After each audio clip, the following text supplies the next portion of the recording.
yoga for spirit, being.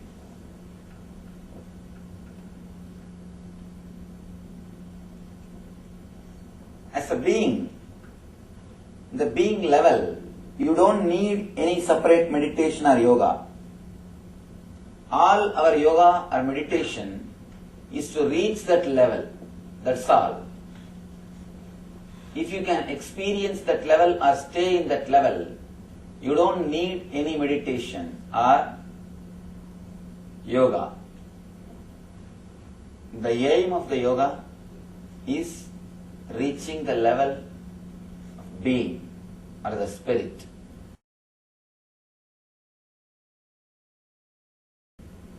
First thing, what do I mean by the word being or spirit? Let's analyze. Let's analyze what do I mean by the word being. In Sanskrit we call Atman. You can translate it in a very superficial way as consciousness. Consciousness is not equivalent or exact translation of Atman, but we have no other way. We have to use the word consciousness. Soul is much poor word. Consciousness is at least a little better than soul. So I am using the word consciousness. Actually, being cannot be expressed by a single word. You can say what is not being and make people understand what is being. But you can't pinpoint and say what is being. Because whatever you can pinpoint is only related to mind. You can't say anything about the being because it is something beyond mind. It is something above your intellect, your logic. Again and again, our masters declare it is beyond the body, beyond the pranamaya, beyond the manomaya, beyond the vijnanamaya, the different sheets, different koshas.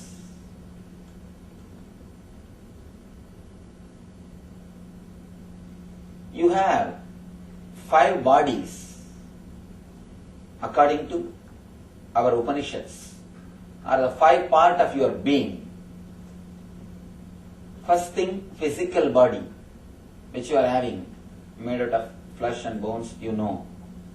Next thing, the pranic body, all the prana movement which is happening inside your system.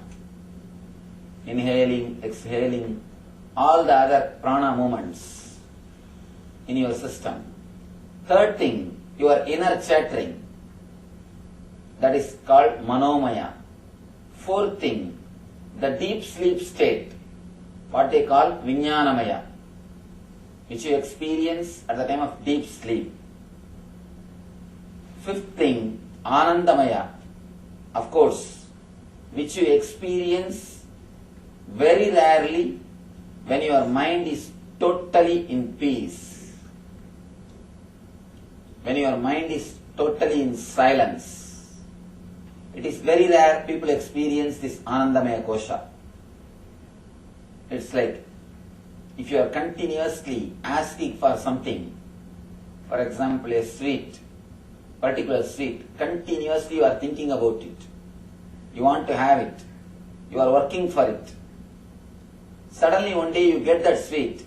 When you put that in your mouth, the restlessness which you had for that sweet, or continuous thinking which you had for that sweet, it disappears, it comes down. Your mind becomes a little calm for a few moments. That few moments you experience Anandamaya Kosha. You experience the joy which is from your being. But unfortunately, your mind starts thinking that joy is from the sweet. Then you start running behind it.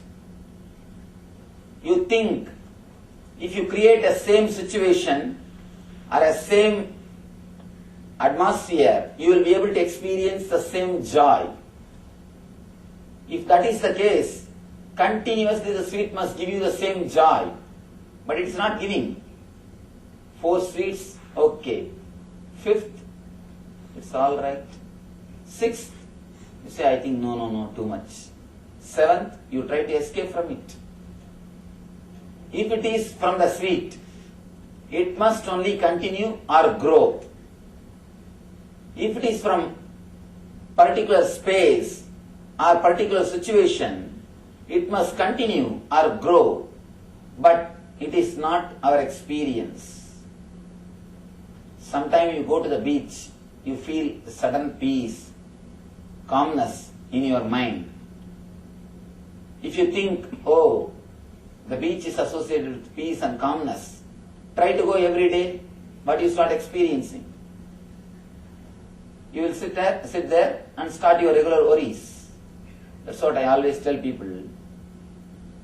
It is not the outer space which decides. It is the inner space which decides. The person who can't create the inner space of bliss can never have vacation. You may try your best to change the outer place, to try to have vacation. You may try all your best, all possible way. But finally, you will end up only in the changing the place. You will never have changing the space. It's like understand this one example. If you are sitting in the office and worrying, it is work. If you are sitting in the house and worrying, it is homework. If you are sitting in beach and worrying, it is vacation. That's all. That's all we know. We don't know anything else. When you try to associate peace or bliss with the outer space or the outer situation, outer things, you try to repeat the same thing.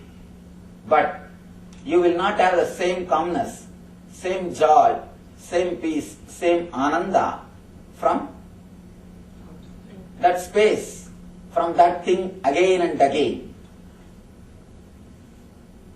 If you somehow learn the technique or manage to tune yourself with your being and open the Anandamaya Kosha, the bliss space, continuously you will be able to stay in that space.